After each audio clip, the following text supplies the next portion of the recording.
Hey, true crime fanatics, this is Claire. And I'm Andy. You're tuned in to the Homicide Hobbies podcast, which is a podcast for people who love to hear about the horrendous crimes that people commit. Enjoy. I'm going to tell you a little bit of a ghost story-ish. If I had the patience, I would totally save this case for a Halloween episode. But I'm impatient and I was super excited about this case, and I've had to keep my pie hole shut and not tell you nothing about it. And if you've already heard it before, well then fuck you very much. Okay? That was a lot. So I'm really excited about this case, and I don't have anybody else that I could have vented to about it because I was like, oh, this is a good one. But anyway, well, and by good, I mean by good, I mean real bad. So I'm gonna do like you don't like ish. Oh, no. And in exchange for no triggers, I'm not telling you who's we talking about. I'm just gonna start telling you a story. The when though is the late 1980s, and our where is Massachusetts. Okay, so you got your when and where. 80s in Massachusetts. One evening in 1987, 15-year-old Tina and her little sister, 9-year-old Karen, were home in their basement. Karen did it. They were using their Ouija board. They were using their Ouija board. I didn't even know they had ones for certain genders. Shut up, Claire. They were using their Ouija board to do a seance to try to talk to their recently deceased mother. They chanted, they asked questions, and they basically, it's a Ouija board. They got no response. But that evening, when the girls were asleep, they were woken up in the middle of the night to a rhythmic knocking on their bedroom walls. Hate to interrupt your story again, but that's super sad that they were trying to talk to their recently dead mother. I know, it made me so sad. Oh, these poor babies. Like I said, they got woken up to rhythmic knocking on their bedroom walls. The girls believed that their seance worked. In the wee hours of the night, the girls asked their questions, and the spirit seemed to basically respond with knocking on the walls. Do they live in a house or an apartment? They live in a house. I was like, is it a condo? Is it a is the neighbor just hearing? No, it's a house. It's not a neighbor. It's a house. So this spirit would knock on the walls over the next few nights, waking the girls. Eventually, somebody living in the attic. Eventually, things in the house would begin to disappear. The items would be found thrown across the floor. The furniture in the house would be moved across a room when they would return home. The girls started to believe... I can solve this mystery. Mom's dead. That's why the things are in weird spots, because they're used to them finding their way back on their own. Okay, so when the entire living room has been turned around, I feel like that's a bit weird. But the girls started to believe they were being haunted by a demon instead of being visited by their mother. Now, their father, Frank, he's already going through his own mental stress of he's now a single parent. Yeah, he's a single parent. All those gnomes that used to do all the things are no longer around, and he's got 2 teenage girls. Frank believed that all the goings on in the house was the girls acting out because they missed their mom. The girls tried to explain to their dad that they accidentally released a ghost into their home using the Ouija board trying to talk to their mom. And Frank, like most adults, was like, yeah, so that's not a thing. You guys need to cut the shit out. After this goes on for several weeks, eventually the girls were starting to be driven up a wall because their dad doesn't believe them. They're not sleeping through the night anymore because they're getting woken up by the tapping on the walls. One night in January 1987, the girls thought that the noise that they heard wasn't from the wall. They heard it down in the basement. So, like every good horror movie ever, there's no adults in the house. So the girls armed themselves with you want to guess what they grabbed? I hope a bat or a kitchen knife or a chainsaw. Ding, ding, ding. We have a winner. A chainsaw. I hope a 9-year-old and a 15-year-old don't grab a chainsaw.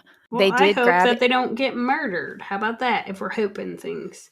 Actually, so how long was this, between when they did the seance to now they're going to the basement?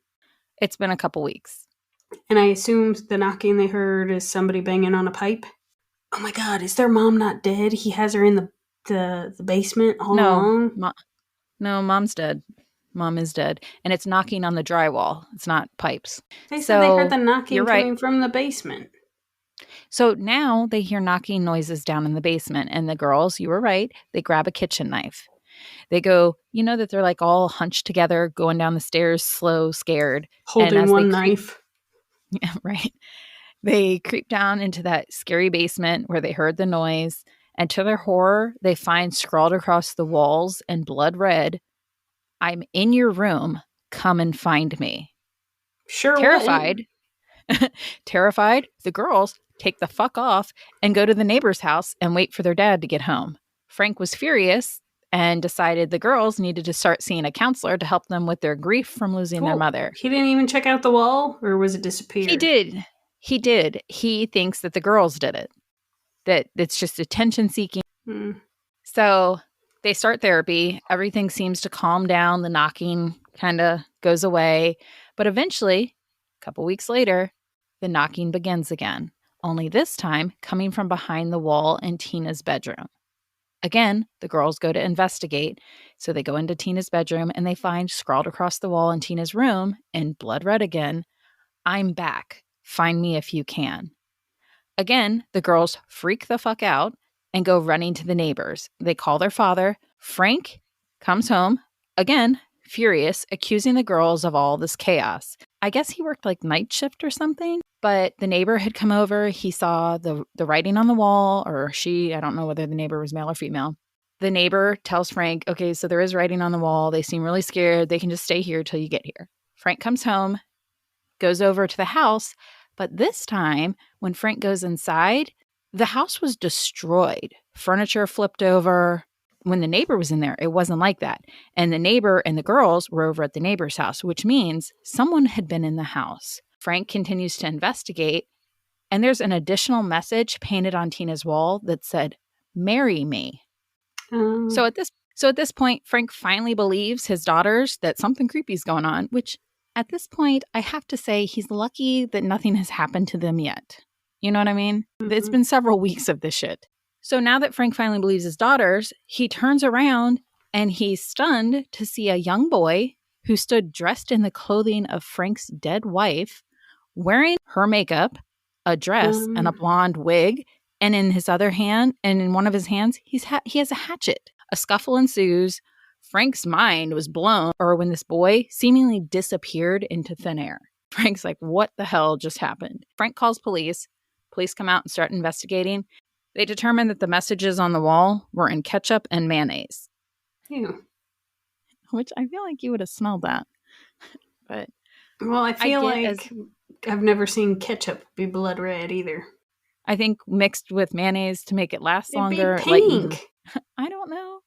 I don't know. I wasn't there, but I get how a 15-year-old and a 9-year-old who used a Ouija board possibly scared the bejesus out of themselves seeing that. It's a low lighting basement. Yeah, and basements are already creepy. I was scared of the basement when we were kids. That's because there were crickets the size of house cats down there. Upon further investigating, the officers are, checking things out, trying to figure out, okay, this kid didn't come out of the house. He's in there somewhere. One of the officers finds a hidden crawl space behind a cupboard, which was built into the wall of Tina's bedroom. When the officer opened the hatch, he discovered a teenage boy named Danny LaPlante. He was curled up inside the cupboard. Dead? No, he's alive, Napping? hiding. There was a cupboard in her bedroom? So I figure it was like one of Was a those. dumbwaiter? So probably. So a little bit about Danny. Put a pin in that story. We'll get back to it. Danny LaPlante, he was born May 15th, 1970 in Townsend, Massachusetts. He So lived it with his wasn't mother. Karen. It was not Karen. He lived with his mother, Elaine, and his father. While growing up, Daniel was sexually assaulted and psychologically abused by almost every adult in his life. Daniel's father was responsible for the majority of his abuse early on. Daniel had two brothers. I'm not sure about their ages or if they're full brothers, half brothers, stepbrothers, whatever. So don't ask. I don't know. I didn't care either. I did find one news article where his brother ends up testifying against him, but we're not bringing that in. I'm telling you this story. Anyway, Daniel also struggles at school. Teachers didn't know, back in the 80s, 70s, 80s, to look for learning disabilities. So they just labeled Daniel as unintelligent, but eventually he would be diagnosed as dyslexic. So he really struggled in school. Turns out he's dyslexic. And then Daniel had no friends. He was constantly being bullied by like other kids. And then Daniel was not just a typical teenage filthy boy. He rarely bathed. His clothes were constantly dirty. In reality, he was being abused and neglected, and it never fell on any of the adults in his life to care for him better. They just chalked it up to he's a filthy ass kid. But again, that's his parent. It's not on him to make sure he's doing all the things he should. Does that make sense? Once Daniel began high school at North Middlesex High School, I'd love to say things turned around for him, but he continued to struggle with both his peers and his grades. Daniel's classmates called him creepy and weird. School administrators referred Daniel to a psychiatrist due to his abnormal behavior and his general reluctance towards being clean. Daniel was diagnosed as ADHD, along with the dyslexia diagnosis. Eventually, the psychiatrist appointments would take a dark turn when the psychiatrist made sexual advances towards Daniel. Then for the following year, the psychiatrist would sexually abuse Daniel during their sessions. Hold up. So this unclean teenage boy is being molested by everyone. Does no one have a sense of smell? I don't know. Molest the clean kids, but that made me wonder. Mm-hmm. That made me wonder if maybe that led to why he chose not to bathe. Like maybe that was like his way of trying to get people to leave him alone, because the kids would stay away from him. But it was yet another adult in Daniel's life to take advantage of him. He was a young teen. Like, I feel like there should be 13. A real harsh punishment for someone who is supposed to be there to help and just drives more hurt. I agree. Daniel began stealing from his neighbors' properties as a young teen, and eventually his mom and dad would split up. And what was he stealing? He was random crap, nothing of importance. He'd just steal stuff. Wasn't sure if it was stuff. Undies or food. No, it's neither. It's literally just stuff. But you don't know that it wasn't either. He started off as stealing from outside the property, like still could have been undies on the clothesline. That's true, I suppose. But from what I gather, it was more stuff that was left outside. He would just take it or move it or take it from one person's property and put it at somebody else's property. The garden gnomes. Pretty much, yeah, on that level. Daniel, like I said, his mom and dad split up, and while he was still a teenager, his mother, Elaine, would marry his stepfather, David Moore. Daniel would continue to be abused by his stepfather. Now, by the time he was 15, he was actually breaking into people's homes and taking their things. Again, nothing important. He would take, well, I guess it depends on how you want to look at it. He would take cash and like tackle boxes and like small things. And then he would leave. I'm still saying there's underwear in there. Sure. Whatever tickles your fancy. It's not my fancy. So I don't think it was his either because he didn't change his clothes. Pretty much do. He didn't change. I think he was content wearing. I didn't say he was wearing other people's undies. He still could collect them. Okay. Ew. Anyway, so like I said, he would take people's things and then leave other things behind, which reminded me when I was reading. You don't think it'd be funny to swap somebody's underwear out? It would be. You can't tell me that he's not doing it. He wasn't collecting them, is all I'm saying. He has to collect it in order to exchange. Uh-huh. It made me think of Gilmore Girls when Rory and Logan go to her grandparents' house and he like tries to take that little sewing box and swap it out with a lighter. Mm-hmm. So he was essentially doing the same thing, except he wasn't welcomed into the homes. He was breaking in. He'd move things around. And sometimes he wouldn't even steal anything. He would just rearrange things in the house. Nothing crazy, but enough to make people realize someone had been there and they felt violated. But nothing was stolen, so police weren't really interested in doing anything about it. Does that make sense? He liked to play mind games. I feel like it was a way of him having control when every other aspect of his life he has no control. Does that make sense? Either that or everybody else is fucking with him, so he's doing it back. It's that power over somebody. Yeah, exactly. Late in 1986, Daniel broke into that home of the family of 3 that I mentioned earlier, and Daniel was 16 at this point. The home belonged to the Bowen family, the father, Frank, and his 2 daughters. His wife, the girl's mom, had recently passed away due to cancer. So like I said, she is gone. And the girls, as I mentioned, were Tina, who was 15, and Karen, who was 9. Now, somehow Daniel had figured out their home phone number. Because again, this The is yellow back in... pages? Well, this is Or the back in white the... pages? Guess yellow is business. Yeah. But you would still need to be able to... To find out what their name was. Either way, he tracks down their phone number. He begins calling the sisters and chatting with Tina. He told her a mutual friend gave him her number. Daniel told Tina, the 15-year-old, that he was blonde, handsome, athletic, and very smart. Was the friend's name Paige White? So they would talk on the phone daily for hours. And then weird. eventually, Tina and Daniel, they decided to go on a date. On the evening of their date, Daniel showed up at the Bowens' door. Tina was all excited because, she's 15. She's wanting to start dating, and she's like talking to this guy on the phone. She was shocked when she opens the door because she had been completely catfished. Daniel was not the handsome blonde jock that he described himself as. Instead, she found herself staring at a filthy, unattractive teen with greasy, dark hair. Tina tried not to judge a book by its cover. Love is not blind. She still left with Daniel for their date, which major props to her for not just slamming the door in his face. That was a case of she didn't know how to handle this one because there's a feller on her doorstep. Yeah.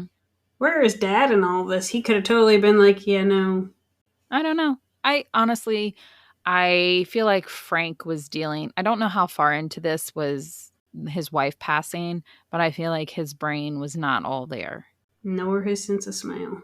Well, apparently on their date, Daniel obsessively asked for details on the passing of Tina's mother. He would bring it up in conversations, even when they were talking about something completely different. He wanted to know everything about it, about how she died, what happened, how she felt. And after an hour of this at the fair, because they went to their local fair for their date, she made up an excuse to go home. Talk about a downer for your first date. You want to talk about my mom who just died? No. Surprise, surprise, Tina refused to go out with Daniel again. And that's when Daniel secretly began living within the family's walls. My question, where in the fuck is his mother? They didn't notice he was gone? Just glad to have the smell gone. Teenage boys disappearing in their bedroom, she could just be like, I don't know, he's up there. The smell comes and goes. I just assumed his door was open. Maybe. I don't know. Or it's just like when you've seen all the other troubled teens when the parents don't know what else to do, so they just have like even if they're not intending to be distant, they just become distant. So let's fast forward to Daniel being found in the cupboard. He is arrested. And after the arrest, officers continued to investigate, and they were horrified to learn that Daniel had been living in the crawl space that connected to the spaces between the walls. But he was there for several weeks. He was living in their house in the walls. Officers discovered a handful of peepholes put in different rooms so that Daniel could watch Tina no matter which room she was in. I don't know about you, but I've seen movies where that shit happens, and I can tell you there's no room in the house that I wouldn't walk into and be like, why is there a hole? Right? Same. But his whole an entire wall, like I feel like a random hole because let's face it, there's gonna be drywall dust. Well, again, mom is gone, so I question the cleanliness at this point. There's not just random holes popping up in the wall. No, but you might not notice the drywall, is all I'm saying. How long do you think a tiny peephole like the size of a pea poked through with a screwdriver before Dave notices the drywall on the floor? I don't feel like it's going to create enough that they would notice it. You want me to poke a hole through the wall? See how long before Dave notices? Heck, sure, go for it. When I rehung the curtains, he sure did find my whoopsie holes real quickly. Let's face it, you just propped up that curtain rod, and then when he went over there, that's he no probably matter. Knocked it onto his head. He still found the holes. Because the curtains fell and hit him in the head. But I'm just saying, he investigated a covered up hole. So no, I don't believe that he wouldn't be like suspicious over holes popping up all over in the house. And I don't Well, even know where I would poke a hole into to be able to spy on the other side. you also don't know the condition of their house to start with. Fine. I think it's super creepy that he was watching her. I have something to send you. I texted it to you. But that was the interior of the wall where his little main quarters were in their house. We'll post it on our Facebook page so you guys can go on there. Facebook, Homicide Hobbies, and take a gander at that. Or you can Google it, whatever. Mm-hmm. But see how it says on there, the entry made by climbing up onto a 4-foot-high foundation and jumping down into an open space. I believe that this is an older house, and that's why perhaps there was some interior issues going on where maybe they didn't notice. Gross. But His people was in the bathroom. that's just where he was living, which is still gross because if that dad took a shit in that bathroom and Let's stunk just it say when. Shut that peephole real quick. I don't know how many. And then that's when the knocking was. Him banging his head again. I can't breathe. He dropped his flashlight. He can't find the exit. Turns out that their bathroom fan just released the airs into that crawl space. It wasn't knocking. That was when the smell started to seep into his pores and he couldn't get rid of it. Turns out that's why he actually smelled bad. It was the bog of eternal stench. The mom was like, I sure did bathe him. I told him to shower. I saw when he came out of the bathroom, he was clean. I don't know how when he came home, he smelled like shit again. He was fumigated with bowel. The thudding on the walls was and him collapsing. Weeks, yeah. But that's where he was living mainly, I guess, because it says it's 4 feet long. Well, so we've got a little huge hideout. Yeah, we've got like a little, if you wanted to hang out in there, where it's like an unfinished portion. I mean, I don't know why you'd want to. But officers suspected Daniel was planning to reveal himself dressed as their mother to try to pass himself off as like her spirit was in him. So still the whole marry me thing, dressed as weird. Their mother. It's weird. I'm not sorry. It's weird. Dressed as our mother and was just like, marry me. And I'm like, your mother's spirit is me. Oh, makes it even weirder. Sure does. So let me go have sex with the spirit of my mom. Keep that wig on. Hold it down tight. So officers also believe the girls barely escaped with their lives that night since Daniel had brought a hatchet. That was January 1987, right? Daniel would go to juvenile detention to await his trial. And then in October of 1987, so he was there for about 10 months, his mother remortgaged her home in order to pay his $10,000 bail. So she got him out. I didn't know that was the thing. But while he was sitting, felt guilty that he was in there. She should, because so far she's allowed multiple people. Granted, she might not know about the psychiatrist, but you can't tell me she didn't know that her husband was abusing the little boy. Or that he was missing for several weeks. Or the fact that her new husband was abusing this little boy. Or the fact that she sent him to school filthy every day. Or any of the things and his lack of care. So she should feel guilty. This could be me, but I wouldn't have bonded him out. I wouldn't have either. Or bailed him out. Whatever. I think it was guilt. I think you called it earlier on. She felt guilty because she neglected him for so much of his life and allowed him to be abused by everybody possible. So she was feeling guilty and bailed him out. And I feel like I'd bond you out, but I'd make sure you went right into the psych ward because you've been living in somebody's walls, you fucking weirdo. In the bathroom at that. Yeah, in the bathroom wall. You need to be checked out because at least, the very least, I feel like you got a sinus infection from breathing in all that turd air.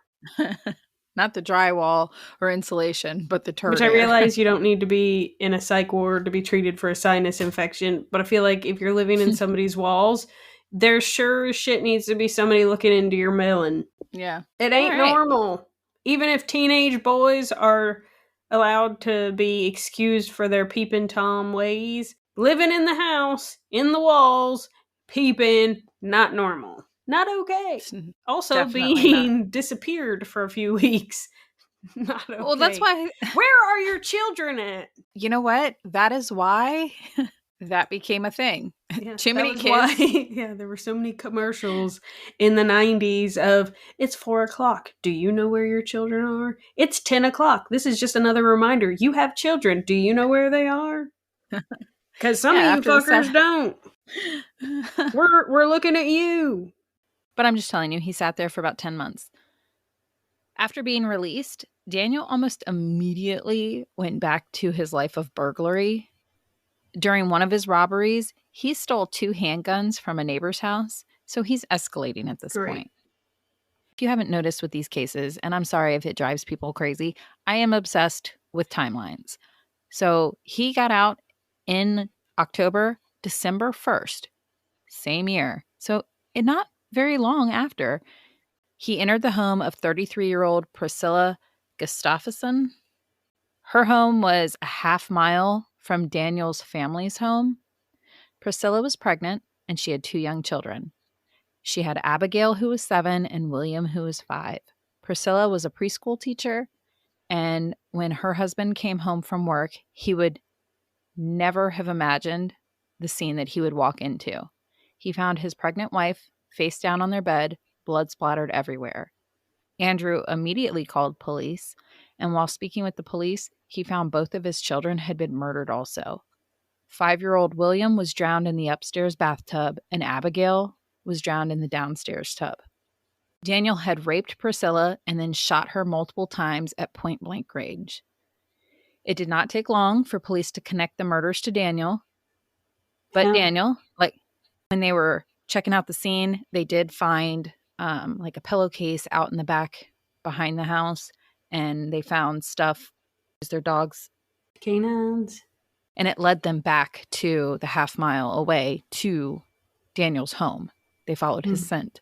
And then I imagine they didn't need the dogs to do that. Probably not. That trail was strong. They found the bullet casings and things like that he'd hid. He Hanseled and Greteled his whole way home. Sure did. But Daniel, like the coward he is, had fled a few towns over, and he broke into another woman's home to kidnap her and steal her car.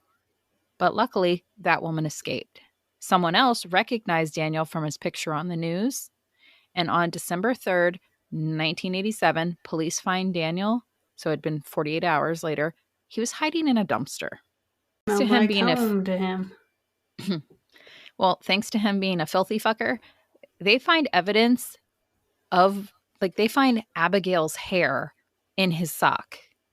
Yeah. I don't know how it got in his sock, but they find evidence of him being at that house on his actual body when he's arrested. A year later, so October 1988, he's tried and a jury found him guilty of the murders of Priscilla, Abigail, and William, and he's given 3 consecutive life sentences. And like you mentioned in your other case last week, by life, I mean 15 years per murder. So he would be up for parole after 45 years. So he escalated really quickly, and he was only 17. So when he broke in and murdered those 3 and the unborn baby, he was 17 years old. And I think his mom should be held accountable. Well, sort of, because that's part of when you bail or bond out someone, you're responsible to make sure they show up to court, but he's a minor. Right, but she's also responsible for all of the shit that he is going to... I don't understand the whole when he was missing for weeks anyway. I don't understand all of this. He had to have some sort of mental hiccups. She should have also caught a charge, whether it be neglect because she didn't know where he was. And then when it led to the murders, I think she should have been held responsible for not keeping tabs on him while he was out. He was only out for a couple of weeks before he went and murdered this whole family. No. On March 22nd, 2017, he asked to be resentenced because he's been a good boy in jail, but He washes now. the judge decided after listening to the psychiatrist that evaluated him that he was not remorseful for his crimes. No remorse in any way, shape, or form. So the judge was like, yeah, so you can keep your ass in prison. Shortly after being denied that parole, or not parole, but shortly after being denied a resentencing hearing, He this started being manipulator, bad. no, he then apologized for his crime. So he's setting himself up for his parole hearing, which will be in 2032. And I am sad to say, I don't know what happened with Andrew, Priscilla's husband, but I do have a picture of his tombstone. He passed away in 2014. His dying words were not to let that piece of shit out. He needed to die in prison, which I agree with. Mm-hmm. But the headstone, it's a family headstone where it's got his name and his birth and death, and then his wife underneath and their 2 kids. So it looks like he didn't remarry or... Dude, I imagine that is pretty so sad. hard to get past. Like, he had a whole future ahead of him, and it was robbed of all of that happiness. Super sad. But how creepy is it that he was living in the walls? Yeah. So I think it definitely was an older house, which depending on the condition, because I feel like his wife recently passing, and if she was on any type of hospice and at home, then there's probably things that needed to be purged. There's nothing you can say that can convince me you won't notice a bunch of holes in your wall. Well, it wasn't a bunch. It was random holes. And I don't know whereabout on the walls they were. I would assume they're not eye level. He probably had to squat down or bend down to look through. I don't know. It's creepy. It's really creepy. That is Daniel LaPlante. Does this one fall on Mother's Day? No, Mother's Day is always on a Sunday. Thank you, jackass. But I was just going to say, because this story had all your moms dead. Daniel's mom's not dead. She might as well have been. It'll be June 22nd. So Father's Day. Weird. It'll be Father's Day episode. The week after Father's Day. Father's Day is the 18th. But that's a shout out to all the Pauls out there. Not Pauls like our last 2 cases, but Paws as in the dads. Single fathers out there doing the ladies' work.